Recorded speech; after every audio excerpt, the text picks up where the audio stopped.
In the charred silhouette of what was once Moscow's skyline, Colonel Yelena Vostrikov stood silent atop the remains of an overturned rail cannon, her eyes scanning the eastern horizon through augmented lenses. The snowfall that drifted through the blackened air carried not the softness of winter, but the quiet prelude to annihilation. Somewhere beyond the smoke and static lay the enemy, inhuman, relentless, and closer by the hour. She adjusted the frequency on her comms. "Rao, report. Sector 8 stabilized for now. Minimal resistance, but the scanners picked up subterranean movement. Could be tunneling worm drones," Major Imani Rao responded, her voice strained but controlled. Yelena trusted Rao more than most. The woman had pulled her out of the Andes offensive with a shattered spine, and half a squad evaporated in quantum fire. Loyalty forged in such fires was rare, durable. Yelena's gaze shifted to the ruins of the Rossiya Tower, its once proud structure now a jagged spire.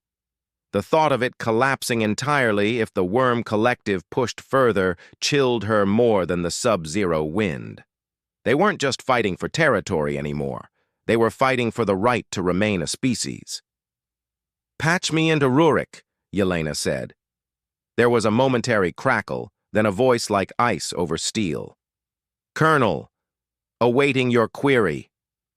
Satellite net reports faint distortions near the Lubyanka vaults. Confirm or refute?" "Confirmed. Pulse emissions consistent with worm neural matrices. Estimating presence of a nexus node structure beneath the surface. Suggest immediate reconnaissance." Yelena clenched her jaw.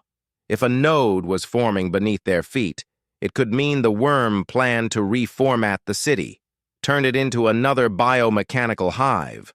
She could not allow that. The problem wasn't just the aliens, it was time. Every second allowed the enemy to think, adapt, corrupt. "Mobilize Echo Squad. You guide. Full black, no broadcasts. I want eyes on that node." "Acknowledged," came Rurik's response, without pause. "Colonel," Rao chimed in again, softer now. "If they're establishing a nexus, they mean to root. We lose Moscow, we lose orbital fallback. There's no line left to retreat behind." Yelena nodded to no one. "Then we don't retreat." She climbed down from the cannon, boots crunching on frosted bone and shattered glass. Her command post was a gutted metro car buried beneath layers of insulation and scrap armor. Inside, battered screens displayed flickering data, population heat maps, EM anomalies, command queries. She dismissed them with a wave. Information meant little when death stood only kilometers away, patient and hungry.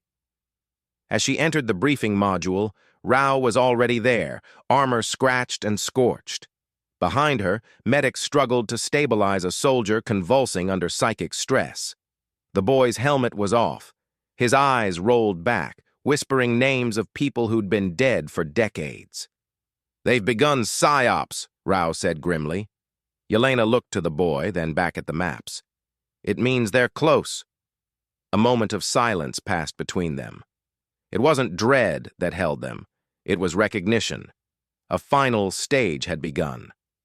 "You ever hear about the first defense of Moscow?" Yelena asked, her tone distant. "Only fragments.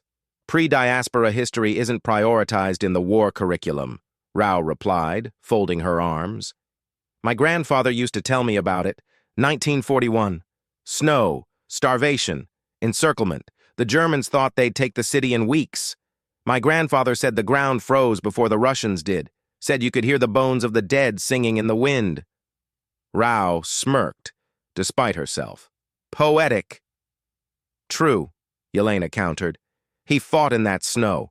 Told me something once. You don't save a city by loving it. You save it by refusing to give it away." The lights dimmed for a moment, then flickered back. Power fluctuations, enemy interference, or the city dying, inch by inch. Yelena stepped to the tactical display.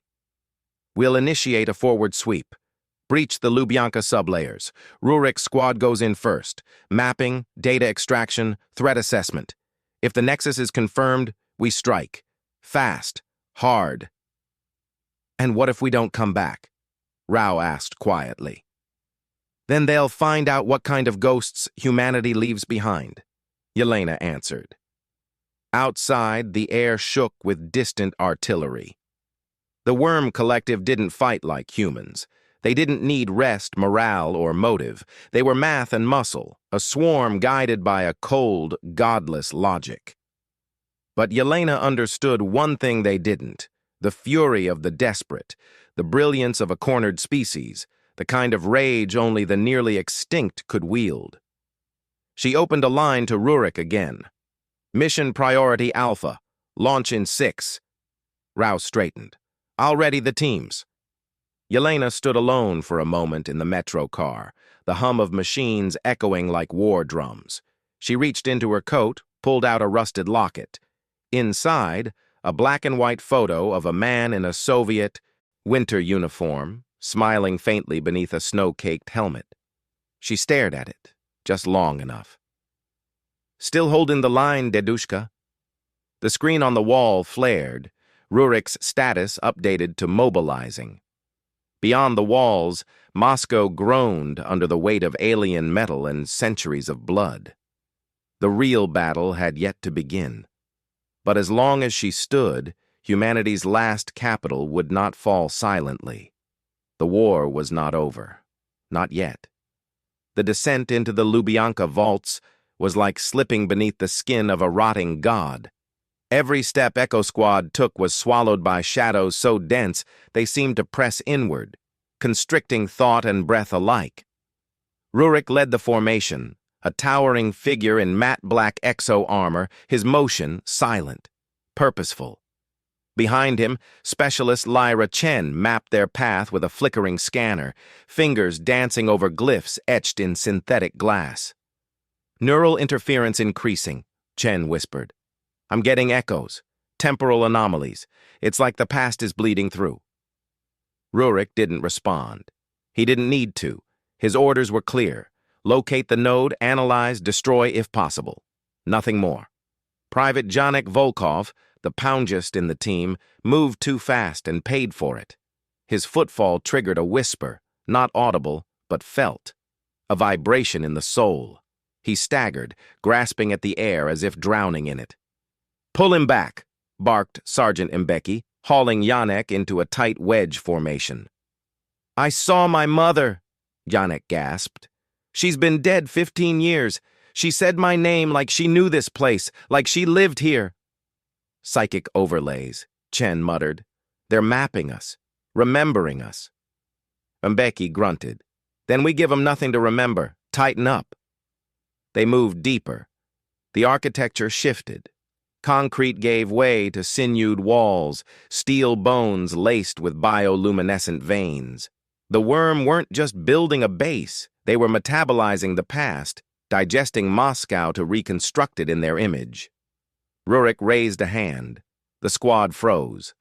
Ahead, a figure stood where no life should be. Human, tall, female, dressed in an Imperial Russian officer's coat, face hidden beneath a veil of frost. Identify, he ordered. The figure did not move. Lyra, scan. I can't. She's not on any spectrum. Then she spoke. You come not to protect your city. You come to burn what little memory it has left. Mbeki raised his rifle. Ma'am, step aside. Number. You brought them here, the figure said. Every war, every atrocity, fed them. They learned from your history, and now they are your history. Rurik aimed. Target anomalous. Eliminate. The first shot passed through her harmlessly. She dissolved into smoke that smelled like burning ink and gunpowder. Janek screamed. They're in my mind! Rurik issued the override. Cognitive dampeners, full strength. The squad activated their neural shields, and the oppressive presence lifted slightly. Rurik turned to Chen. How close? 70 meters below us. There's a stairwell. Organic construct. It's moving. Then we move faster. They descended the writhing staircase. The air thickened with electromagnetic pressure, skin buzzing beneath their armor. When they reached the node chamber, the transformation was complete. A cathedral of flesh and circuit, crowned by a pulsing sphere suspended in a lattice of bone metal. Inside the sphere, images danced, memories harvested from the dead. Old Moscow parades, Stalinist purges, cosmonauts drifting in space, lovers parting at a train station before the first bombs fell. "This isn't just a nexus," Chen breathed. "It's a memory engine. They're using the city's collective trauma to power something larger." "How do we kill it?" Mbeki asked. Chen hesitated. "We don't. Not with what we have. But I can corrupt it, feed it a paradox, a historical lie so profound it breaks their learning matrix." Rurik nodded. "Do it. The rest of us hold perimeter." As Chen interfaced with the node, the room came alive. Spindled horrors slithered from the walls, creatures half-coded, half-grown, expressions of pure confusion and rage. The squad opened fire, plasma rounds tearing through tangles of muscle and wire. Yannick fell, screaming, his mind crushed by the raw information pouring from the walls. Mbeki dragged him behind cover, laying suppressing fire with one hand while administering a neural dampener with the other. "Chen, now would be good," he yelled. "Uploading paradox! Now!" she shouted, sweat pouring down her face. The node flared. For a moment, the chamber shrieked with 1,000 voices, soldiers, poets, children, all screaming as the paradox unwrote their truths. Then silence. The horrors collapsed, twitching, no longer sustained. The lattice fractured, the sphere imploded with a hiss, leaving behind only scorched earth and still air. Chen fell to her knees, trembling. "I gave them the lie that we never existed. That humanity lost the first war we ever fought. Their system couldn't reconcile the contradiction." Rurik surveyed the damage. 3 dead, 2 wounded, but the node was gone. He opened communications. "Colonel, target neutralized. Awaiting extraction." Yelena's voice came, steady. "Understood. Excellent work. But I have new intel. The worm are consolidating. They know we're capable of fighting back. They'll escalate." "Let them," Rurik said, glancing down at the broken cathedral. "They just learned that history doesn't only teach, it fights." They ascended through the wreckage in silence. Above, the sky was beginning to clear, just enough to reveal the stars. Cold, distant, but still theirs, for now. Rurik stood at the edge of the ruined skyline, the horizon etched in muted flames where Moscow's outer districts had burned. The snow, blackened and chemical-heavy, no longer whispered when it fell. It landed with the weight of history itself, thick and final. The squad was down to 4. Mbeki had lost his right arm. Chen now wore a neural limiter that flickered unpredictably across her temple, the price of touching the worm's memory engine. Yannick was gone, buried in the cathedral node, unrecoverable. They weren't just soldiers anymore. They were witnesses. Above them, the orbital strike had left a ragged wound in the clouds, exposing the alien scaffolding snaking across the upper atmosphere. The worm weren't retreating. They were adapting. "Command wants us back at the Arkhangelsk front," Mbeki said, voice rough. "Reinforcements coming from the Baltic Rim, new armored divisions." "Not enough," Chen said quietly. "It's not about soldiers anymore. It's about ideas. They feed on our stories, our guilt. Every failed revolution, every massacre, they encode it, weaponize it." Rurik adjusted the scope on his rail rifle and scanned the distance. Static laced the HUD. In the crater below, tendrils of silicon-laced flesh twitched in the wind. The node's remains still lived, in a way. Dying, maybe, but dreaming. "We strike the next node," Rurik said. "We do it fast. No hesitation. No memory imprint. And no martyrdom." Chen hesitated. "That's the problem. We're not supposed to forget. That's how they erase us." "We don't forget," he said. We bury it differently, somewhere they can't reach. The team moved south, into the skeletal remains of what had once been a metro station. The tunnels groaned under the weight of a different kind of war, not one of tanks and flags, but of semiotics and ancestral residue. Echoes of past commuters flickered at the edges of perception. Projected from the psychic residue, the worm had scraped clean. Inside, deep beneath Krasnopresnenskaya, they found the second construct, a spire growing out of the shattered rail system, breathing with slow pulses of white-blue light. Around it, spindled drones moved like monks, chanting in fractured Russian, fragments of political manifestos, Cold War-era propaganda, and distorted news broadcasts. Chen scanned the structure. It's not a node, it's a relay. This one doesn't process memory, it distributes it. They're trying to overwrite global memory fields, reprogram how people remember history. Broadcasting lies like religion, Mbeki muttered. That's how you win without firing a shot. They had 40 minutes before the satellite window closed, long enough to plant charges, short enough that failure meant integration. Rurik led the approach, his rifle set to thermic dispersion. The relay noticed them almost immediately. The air thickened. The monks stopped chanting. From the base of the spire, a shape emerged. A human, or something approximating one.